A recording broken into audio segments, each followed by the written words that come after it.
assist you to ground yourself even though there is always a story all true about saying the government owns you on this and that. No one owns anything, even the government itself. Everything is as is. All those papers that people have, you own this, you own that. In the real sense, everything is just is. Because if you really own something and it comes and gets destroyed by the floods or a storm or a hurricane, then did you really own it, or it was there, you just had the papers, you just had the jurisdictions to identify yourself with that particular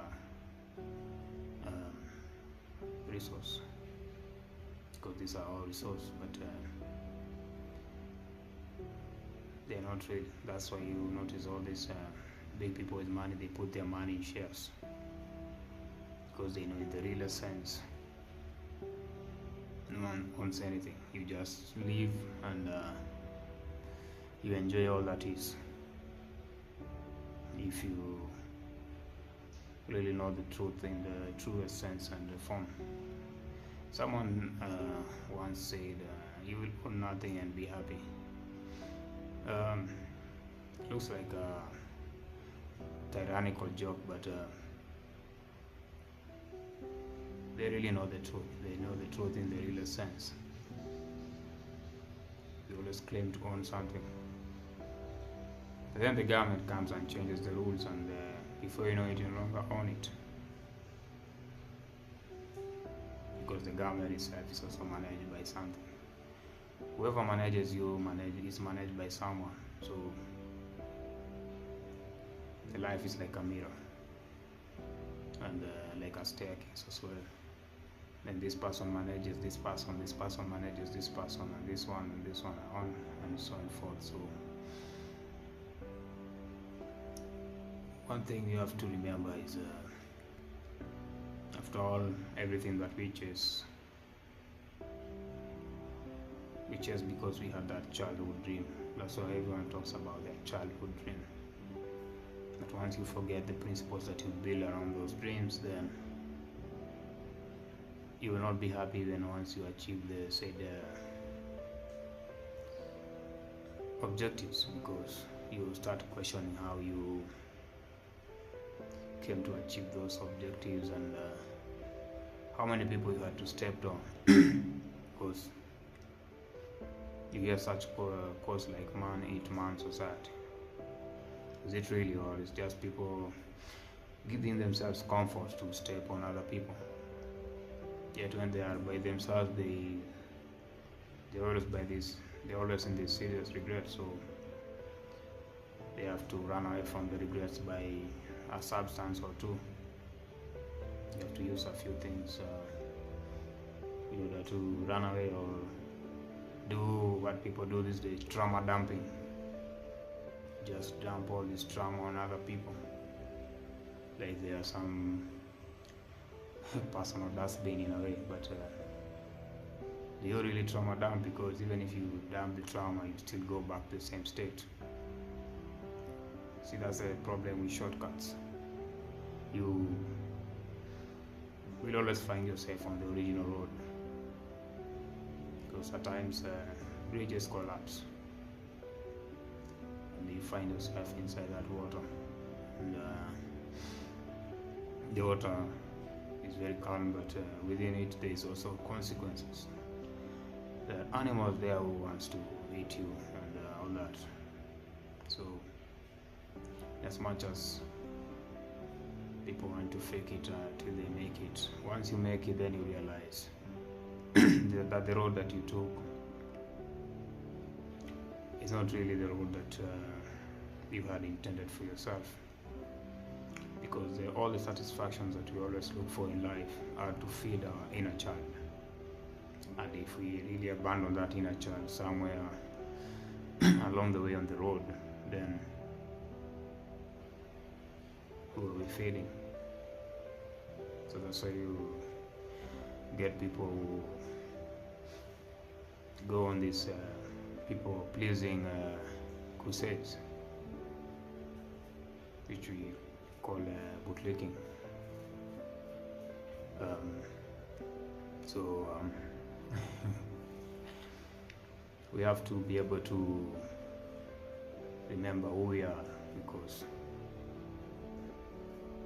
that person that we left by the roadside, that's the person we made a deal with to pursue our journeys to be able to be where we are in life. In as much as we want to take as many photos of how successful we are, is because we want people to see us or ourselves in the way we are built for ourselves. But the people with the biggest money don't even spend time doing all that, but because they have accepted who they really are. Once you deny self-acceptance or self-authenticity, you become a slave to everything else, to people, to all that is, because all your identities will be built on how people perceive you, how nature perceives you.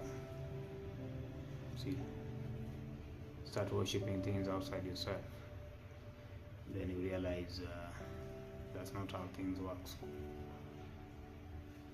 You always want to get comfort from people, so you're not comfortable by yourself. There are people who sleep with their lights on. Anyway, it's a preference. Someone may say it's fear, but it's a preference, because maybe the room might be cold. So, there's also those circumstances. But, by when you're by yourself, those questions, you can never lie to yourself. As you look at that man or woman in the mirror, you know you don't really look like the identities you're wearing. You can cry about it and look for stages to solve it, which is it's a good direction in its real essence. But if you want to just cry about it and forget it, cry, forget it, cry, forget it, you're just putting yourself in a loop that you're forming a tornado within yourself, and you do not want to do that, because you don't want to find yourself with these in an asylum somewhere with a white coat and your hands tied to yourself, because you're in self-conflict. Yes, that's just the reality of it, because it's not just possibilities people avoid, because you can use so much of these type of substances until your body says, hey, I have limits. Because even the body that you are inside, you also borrow it, so you're going to return it. So you don't really own anything in the real sense. Because if you really did, you would know. But unless you're always worried about what the government will do, or the people running it, then you know the truth. Because those rules also change. A new God comes in, changes the rule. A new Most High comes in, changes the rule. A new president comes in, changes the rule. A new king comes in, changes the rule. See?